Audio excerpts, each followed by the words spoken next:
أعوذ بالله من الشيطان الرجيم بسم الله الرحمن الرحيم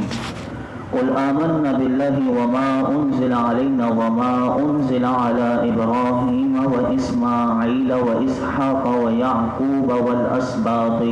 وما أوتي موسى وعيسى والنبيون من ربهم لا نفرق بين أحد منهم ونحن له مسلمون۔ اور تم یوں کہو کہ ہم اللہ پر اور جو ہمارے اوپر نازل کیا گیا اس پر اور جو ابراہیم اور اسماعیل اور اسحاق اور یعقوب اور ان کی اولاد پر نازل کیا گیا ہے اس پر ایمان لاتے ہیں، اور جو موسیٰ اور عیسیٰ اور نبیوں کو ان کے رب کی طرف سے دیا گیا اس پر بھی ایمان لاتے ہیں، اور ہم ایمان لانے میں ان میں سے کسی کے درمیان فرق نہیں کرتے، اور ہم اسی کی بارگاہ میں گردن جھکائے ہوئے ہیں۔ یہودیوں اور عیسائیوں نے تو یہ کیا کہ کچھ نبیوں پر اور کچھ کتابوں پر ایمان لائے اور کچھ پر نہیں۔ ان کے مقابلے میں مسلمانوں سے اس آیت مبارکہ میں فرمایا جا رہا ہے کہ تم سب نبیوں پر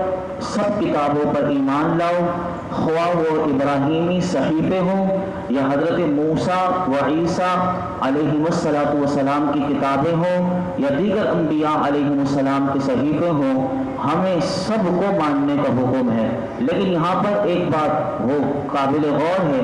البتہ ہمارا عمل جو ہوگا قیامت تک اب جو ہوگا حضور کی امت کا عمل وہ صرف قرآن پر ہوگا، اور اتباع اور اطاعت صرف نبی پاک صلی اللہ علیہ وسلم کی ہوگی۔ ہم ساری کتابوں کو مانتے ہیں، سارے نبیوں کو مانتے ہیں اور ان پر ہمارا ایمان ہے، لیکن عمل کے لیے صرف اب قرآن حکیم ہے، اور اتباع اور اطاعت کے لیے میرا آقا علیہ الصلوۃ والسلام کی ذات ہے۔ تو اس آیت میں یہی بتایا گیا۔ آگے اللہ رب العالمین نے ارشاد فرمایا وَمَن يَبْتَغِ غَيْرَ الْإِسْلَامِ دِينًا فَلَن يُقْبَلَ مِنْهُ وَهُوَ فِي الْآخِرَةِ مِنَ الْخَاسِرِينَ۔ اور جو کوئی اسلام کے علاوہ کوئی اور دین چاہے گا تو وہ اس سے ہرگز قبول نہ کیا جائے گا، اور وہ آخرت میں نقصان اٹھانے والوں میں سے ہوگا۔ یہاں پر اللہ رب العالمین نے اس آیت میں واضح طور پر فرما دیا کہ اللہ کے نزدیک اگر کوئی دین پسندیدہ ہے تو وہ دین اسلام ہے۔ اسلام کے علاوہ کوئی دین اللہ کی بارگاہ میں کوئی زمانے میں بھی معتبر نہیں۔ فرمایا کہ اسلام کے علاوہ کوئی دین کی کسی دین میں دیکھا کہ بہت ساری اخلاقی اچھی باتیں ہیں تو کہا جتنا بھی عمل کر لے، جب تک مکمل طور پر اس کا عقیدہ اسلام کو اختیار نہیں کرے گا اس کا کوئی عمل اللہ کی بارگاہ میں مقبول نہیں ہوگا۔ جیسے کہ بعض لوگ دیکھتے ہیں کہ کافر یہودی یہ بہت اچھے کام کر رہے ہوتے ہیں دین میں ان کے، یعنی اگر وہ ہم بھی کریں تو وہ بہت عمل اس پر ہمیں اجر اللہ کی طرف سے ملے گا، لیکن کیونکہ ان کا عقیدہ اسلام پر نہیں، ان کا ایمان حضور پر نہیں، تو چاہے وہ کتنے بھی اچھی باتیں وہ کسی دین میں دیکھ کر عمل کر لیں وہ اللہ کی بارگاہ میں وہ مقبول نہیں ہوگا۔ اور اسلام سے مراد کیا ہے؟ تو یاد رکھیے اسلام سے مراد وہ دین ہے کہ جو میرے آقا علیہ الصلوۃ والسلام اللہ کی طرف سے لے کر آئے، اسے اسلام، اسے دین کہتے ہیں۔ آگے فرمایا کیف یہدی اللہ قوما کفروا بعد ایمانہم وشہدوا ان الرسول حق وجاءہم البینات واللہ لا یہدی القوم الظالمین۔ اللہ ایسی قوم کو کیسے ہدایت دے گا جنہوں نے ایمان کے بعد کفر کو اختیار کیا اور وہ اس بات کی گواہی دے چکے تھے کہ یہ رسول سچا ہے، ان لوگوں کے پاس روشن نشانیاں بھی آ چکی تھی اور اللہ ظالموں کو ہدایت نہیں دیتا۔ حضرت عبداللہ بن عباس رضی اللہ عنہما آپ نے فرمایا کہ یہ آیت یہودی اور عیسائی علماء کے متعلق اللہ نے نازل فرمائی کہ جو نبی کریم صلی اللہ علیہ وسلم کی آمد سے پہلے لوگوں کو حضور کی خوشخبریاں دیا کرتے تھے اور تاجدار رسالت مآب صلی اللہ علیہ وسلم کے طفیل یہ دعائیں مانگا کرتے تھے، لیکن جب میرے آقا تشریف لے کر آ گئے تو اپنے مفادات اور حسد حسد کی وجہ سے یہ حضور کے دین کے بھی مخالف ہو گئے اور یہ حضور کے بھی مخالف ہو گئے۔ اس لیے اللہ نے یہ آیت مبارکہ نازل کر کے بتا دیا کہ اللہ ایسی قوم کو ہدایت کیسے دے گا کہ جنہوں نے ایمان کے بعد کفر کو اختیار کیا، حالانکہ وہ اس بات کی وہ گواہی دے چکے تھے کہ یہ رسول جو آئیں گے وہ سچے رسول ہوں گے۔ مراد یہ ہے کہ اللہ رب العالمین ایسی قوم کو ایمان کی توفیق کیسے دے کہ جو جان پہچان کر، جنہیں ساری نشانیاں پتہ ہیں، جو جانتے بھی ہیں پہچانتے بھی ہیں، اس کے باوجود بھی یہ منکر ہو گئے، تو ایسے ظالموں کو اللہ ہدایت نہیں دیتا۔ تو اس سے ہمیں علماء یہ کہتے ہیں کہ جب ہمیں بھی پتہ ہو کہ حق کیا ہے تو حق کا انکار کرنا یہ بہت بڑی نحوست ہے۔ اور یہ نحوست ان کو کیسے ملی؟ ان کو حسد کی نحوست ان کے اندر تھی اور یہ انکار کر بیٹھے۔ تو یاد رکھیے کہ حسد بہت بڑی، یہ بہت خطرناک بیماری ہے۔ اس کی وجہ سے بہت سی چیزیں ہوتی ہیں کہ اگر کسی کو انسان کو کسی سے حسد ہو جائے تو کئی باتیں ہوتی ہیں، وہ جانتا ہے کہ کوئی حق چیز ہے لیکن حسد کی وجہ سے وہ ساری حق چیزوں کا انکار کر دیتا ہے۔ اور انسان اگر اس بیماری کا علاج نہ کرے تو یہ بیماری انسان کو کفر تک پہنچا دیتی ہے۔ تو اس لیے حسد سے بچنا چاہیے اور حسد کا اپنا علاج بھی کرنا چاہیے۔ آگے فرمایا اولئک جزاؤہم ان علیہم لعنۃ اللہ والملائکۃ والناس اجمعین خالدین فیہا لا یخفف عنہم العذاب ولا هم ينظرون الا الذین تابوا من بعد ذلك واصلحوا فان اللہ غفور رحیم۔ یہی وہ لوگ ہیں کہ جن کا بدلہ یہ ہے۔ اب یہ انکار کرنے والوں کا بدلہ کیا اللہ رب العالمین انہیں دے گا کہ جو نبی پاک صلی اللہ علیہ وسلم کے دین کو جنہوں نے چھوڑ دیا، جنہوں نے حق کے راستے کو چھوڑ دیا، ان کے بارے میں فرمایا یہی وہ لوگ ہیں کہ جن کا بدلہ یہ ہے کہ ان پر اللہ کی اور فرشتوں کی اور انسانوں سب کی لعنت ہے، ہمیشہ اس میں رہیں گے، یعنی وہ دوزخ میں رہیں گے، نہ ان سے عذاب ہلکا ہوگا اور نہ انہیں مہلت دی جائے گی، سوائے ان لوگوں کے جنہوں نے کفر کے بعد توبہ کر لی اور اپنی اصلاح کر لی، تو بے شک اللہ بہت بخشنے والا اور مہربان ہے۔ یہ آیت مبارکہ کا شان نزول یہ ہے کہ حارث بن سوید انصاری ایک صحابی تھے، یہ کفار کے ساتھ جا ملے۔ جب یہ کفار کے ساتھ جا ملے تو انہیں ندامت محسوس ہوئی، تو انہوں نے اپنی قوم کے پاس پیغام بھیجا کہ نبی پاک صلی اللہ علیہ وسلم سے پوچھو کیا میرا انکار کرنے کے بعد اب اگر میں توبہ کرنا چاہتا ہوں تو کیا میری توبہ قبول ہو سکتی ہے؟ تو اللہ رب العالمین نے آیت نازل کی تو وہ مدینہ منورہ میں حاضر ہو کر انہوں نے سرکار کی بارگاہ میں حاضر ہو کر توبہ کی، اللہ نے ان کی توبہ قبول فرمائی۔ تو علماء فرماتے ہیں اس آیت سے یہ پتہ چلا کہ ہر توبہ ہر گناہ سے مقبول ہے۔ اگر سچے دل سے ندامت کے ساتھ کہ آئندہ گناہ نہ کرنے کے عزم کے ساتھ انسان توبہ کرے تو اس کی توبہ قبول ہے، یہاں تک کہ اگر وہ دین سے بھی نکل گیا، اس نے معاذ اللہ اگر کفر اختیار کر لیا، مرتد ہو گیا، اب اسے عقل آ گئی اور وہ چاہتا ہے کہ میں مرتد ہونے کے بعد دوبارہ دائرہ اسلام میں آ جاؤں مرنے سے پہلے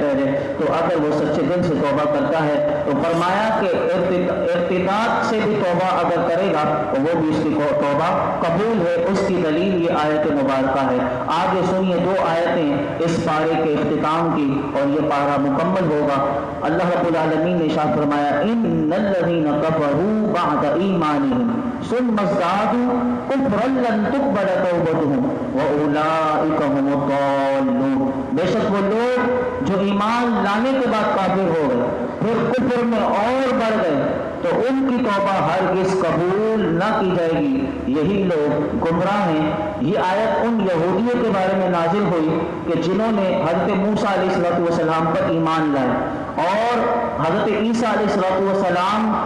کے ساتھ اور انجیل جو اللہ نے ان پر نازل کی تھی اس کے ساتھ کفر کیا، یعنی اسے نہیں مانتے تھے۔ کہا ہم عیسیٰ علیہ السلام کو نہیں مانتے، ہم موسیٰ علیہ السلام کو مانتے ہیں، ان کی کتاب کو مانتے ہیں۔ تو انہوں نے اللہ کے نبی کا انکار کیا، اللہ کی کتاب کا انکار کیا، انہوں نے کفر کیا۔ یہ کفر میں پھر اور بڑھے، قرآن نے کہا اور بڑھ گئے۔ تو یہ بڑے کیسے؟ تو کہا کہ جب میرے آقا علیہ الصلوۃ والسلام کو اللہ نے مبعوث فرمایا تو انہوں نے حضور کے ساتھ بھی انکار کیا، اور قرآن جو اللہ نے نازل کی تو انہوں نے اس قرآن کا بھی انکار کر دیا۔ ایک قول تو اس کے بارے میں یہ، اور ایک قول مفسرین فرماتے ہیں یہ آیت یہود و نصارہ دونوں کے بارے میں نازل ہوئی کہ جنہوں نے پہلے ہی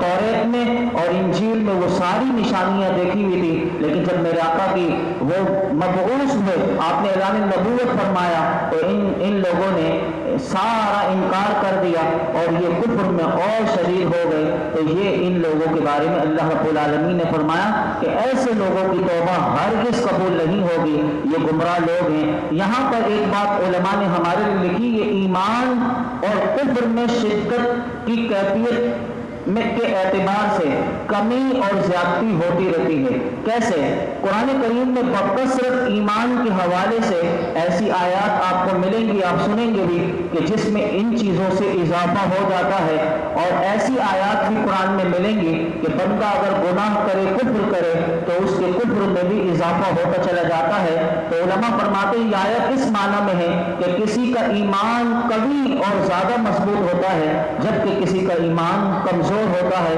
یہی کسی کا کفر بہت زیادہ بڑا ہوا ہوتا ہے اور کسی کا کم شدت والا ہوتا ہے۔ تو یہاں پر اس آیت میں اللہ رب العالمین نے پیغام دے دیا کہ جس کا کفر بڑھتا چلا جائے گا اس کی توبہ اللہ ہرگز قبول نہیں کرے گا۔ اور یا تو یہ اس کے معنی یہ بھی ہے اس آیت کے کہ اللہ ان کے لیے کوئی معافی کا دروازہ نہیں، یا یہ کہ اگر یہ توبہ کریں گے تو ان کی توبہ ایسی ہوگی کہ کہا کہ یہ منافق لوگ ہیں، ان کی توبہ دل سے نہیں ہوتی، اس لیے ان کے دل میں کفر بھرا ہوا ہوتا ہے اور زبان سے یہ توبہ توبہ کر رہے ہوں گے، تو اس لیے اللہ رب العالمین ایسے لوگوں کی توبہ قبول نہیں کرتا۔ لیکن یہاں پر کوئی یہ نہ سمجھے کہ اگر سچے دل سے انسان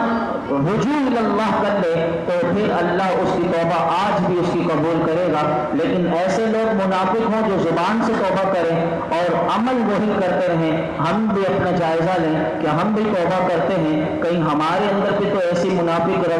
روش یا طریقہ ہمارے اندر تو نہیں، ہم بھی اللہ کی بارگاہ میں توبہ کرتے وہی ہیں، تو ہمیں بھی اپنے اعمال کا جائزہ لینا چاہیے۔ اس آیت کے آخری آیت مبارکہ تیسرے پارے کی اللہ رب العالمین نے ارشاد فرمایا کہ ایسے لوگوں کے بارے میں یہ آیت مبارکہ بڑی قابل غور ہے اور آخرت کے حوالے سے ہے، سنیے۔ فرمایا ان الذین کفروا وماتوا وهم کفار فلن يقبل من احدهم ملء الارض ذهبا ولو ابتدى به اولئک لهم عذاب الیم وما لهم من ناصرین۔ بے شک وہ لوگ جو کافر ہوئے اور کافر ہی مر گئے، ان میں سے کوئی اگر اپنی جان چھڑانے کے بدلے میں پوری زمین کے برابر سونا بھی دے تو ہرگز اس سے قبول نہ کیا جائے گا، ان کے لیے دردناک عذاب ہے اور ان کا کوئی مددگار نہیں ہوگا۔ یہاں پر بتا دیا کہ آخرت کی نجات ایمان کے خاتمے پر ہے، ایمان پر خاتمے پر ہے۔ جس کا ایمان پر خاتمہ ہوا وہی آخرت میں کامیاب ہوگا۔ اگر جس کا خاتمہ نعوذ باللہ اگر کفر پر ہوا تو اگر وہ قیامت کے دن اگر اسے زمین کتنی بڑی ہے اللہ کی، کہا کہ یہ پوری زمین سونے کی ہو اور وہ مالک ہو اور وہ چاہے کہ میں اس ساری زمین میں بچ جاؤں قیامت کے دن دوزخ کی آگ سے، یہ ساری زمین میں سونا ہو اللہ کے اس فدیے کے طور پر دے دوں، تو کہا اس کی نجات نہیں ہو سکتی۔ تو یہاں پر بتا دیا کہ نجات کا دار و مدار ایمان پر ایمان کے خاتمے پر ہے۔ اگر کوئی شخص ساری زندگی مومن رہا لیکن مرتے وقت اس کی زبان سے کفر نکل گیا تو فرمایا کہ وہ اس آیت میں شامل ہے، یعنی اس کو بھی وہ بھی اس کے لیے بھی دردناک عذاب ہے اور وہ ہمیشہ دوزخ میں رہے گا۔ اور کوئی شخص ساری زندگی کفر کرتا رہا لیکن موت کے وقت اس کو ایمان نصیب ہو گیا اور اس نے کلمہ پڑھ لیا مرنے سے پہلے، اسے وہ عقل سلیم مل گئی، ہدایت مل گئی، اس نے اگر ایمان لے کر آ گیا تو تو فرمایا کہ وہ اس آیت سے خارج ہے۔ اسی لیے ہمارے اگر اسلاف کو دیکھیں، صالحین اللہ کے نیک بندوں کو دیکھیں، تو وہ سب سے زیادہ انہیں فکر کس چیز کی ہوتی تھی کہ انہیں اس چیز کی فکر ہوتی تھی کہ ہمارا خاتمہ ایمان پر ہو جائے۔ میں صرف ایک اللہ کے ولی کا بتا دوں کہ جو حضرت یوسف بن اسباط رحمت اللہ علیہ فرماتے میں ایک مرتبہ حضرت سفیان ثوری رحمت اللہ علیہ کی بارگاہ میں حاضر ہوا، آپ ساری رات روتے رہے، تو میں نے آپ سے پوچھا کہ آپ گناہوں کے خوف سے رو رہے ہیں؟ تو آپ نے کیا فرمایا، سنیے کہ فرمایا کہ آپ نے ارشاد کیا، اور ایک پہلے اس کو سمجھانے کے لیے یوسف بن اسباط کو آپ نے تنکا اٹھایا اور کہا گناہ کی حیثیت تو اللہ کی بارگاہ میں تنکے سے بھی کم حیثیت کی ہے، یعنی فرمایا کہ اگر گناہ اللہ چاہے تو معاف کر دے۔ کہا مجھے تو اس بات کا خوف ہے کہ کہیں مرتے وقت میرا ایمان کی دولت مجھ سے نہ چھین جائے، میں اس بات پر رو رہا ہوں، کیونکہ اگر ایمان کی سلامتی کے ساتھ بندہ اس دنیا سے چلا گیا تو اللہ کی رحمت سے امید ہے کہ حضور کی شفاعت سے اللہ معاف فرما دے گا، کہ کل قیامت کے دن کئی ایسے لوگ ہوں گے کہ جن کو جنت اعمال کے سبب سے نہیں ملے گی، بلکہ اللہ کی رحمت سے، اس کے فضل سے، اس کے حبیب کے صدقے میں اللہ جنت عطا فرمائے گا۔ تو ہمیں بھی اپنی موت کے وقت کے ایمان پر اللہ خاتمہ فرمائے، اس کے لیے کثرت سے دعا کرنی چاہیے، کیونکہ وہ وقت اتنا نازک وقت ہوتا ہے کہ جس وقت انسان کے ہوش و حواس، یعنی اس کی موت کی جو تکلیف ہوتی ہے، سکرات کی تکلیف، یہ وہ بندہ بتا سکتا ہے کہ جو اس دنیا سے چلا گیا اور جسے اللہ نے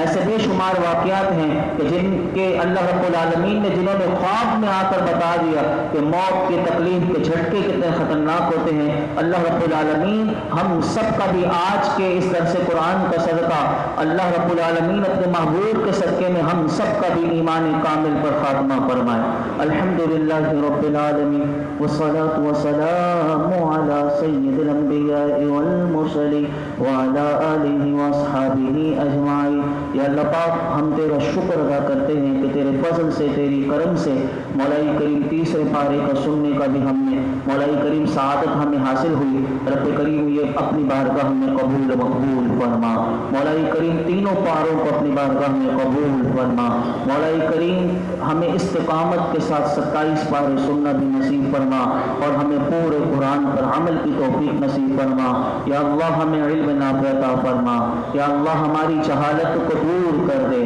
ہمارے اندر سے جتنی برائیاں ہیں ہمارے باطن میں دور کر دے۔ یا اللہ اس قرآن کا نور عطا فرما، اس قرآن کا فیضان ہمیں نصیب فرما۔ یا رب کریم اس قرآن کی برکتیں، رحمتیں، عزتیں عطا فرما۔ مولائی کریم ہمیں شب و روز اس کی تلاوت کی توفیق نصیب فرما، اس پر عمل کرنے والا بنا دے، ہمارے سب گھر والوں کو بھی قرآن سے محبت دے دے، تیرے محبوب کی کامل محبت دے دے، اپنی سچی محبت دے دے۔ یا اللہ ہمیں اپنی محبت میں، اپنے حبیب کی محبت میں مولائی کریم کامل کر دے۔ مولائی کریم ہمارے اندر ایمان کی جتنی کمزوریاں ہیں وہ دور فرما دے، ہمیں ایمان کامل نصیب فرما، ہمیں قوی ایمان نصیب فرما۔ مولائی کریم ہمارے اندر سے قرآن کی برکت سے بزدلی دور کر دے۔ یا اللہ ہمیں اسلام پر زندگی عطا فرما، ایمان کامل پر ہم سب کا خاتمہ فرما۔ یا رب العالمین اس درس قرآن میں یہ جتنے حاضرین موجود ہیں، رب کریم ان سب کی جھولیوں کو بھر دے،